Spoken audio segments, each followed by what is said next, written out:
Hey y'all, it's Fix It Friday. It's Fix It Friday. This weekend, I want you to fix your 20%.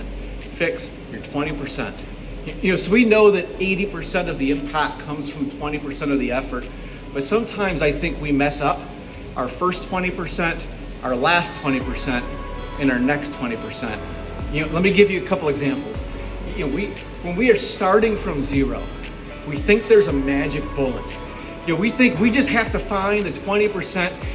I've had times in my life where I sit there thinking, planning, talking, in action, searching for that 20% because I don't want to do the work, because I didn't want to go through the 80% in order to find it.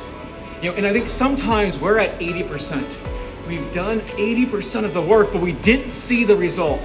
I've had times in my life, I can admit, where I did 80% of the work, didn't see the result, and I quit. I stopped at 80% when all I needed to do was do that final 20% in order to see the result that I wanted.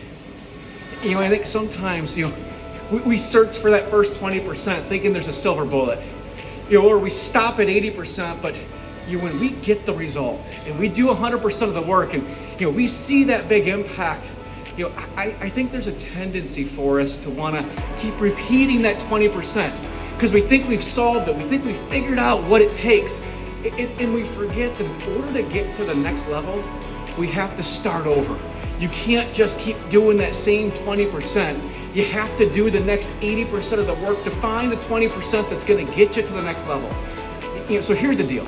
We're at one of three places in everything we do at life. We're starting from zero, and you got to put in the 80%. You're at 80%, don't quit. Keep going, finish it.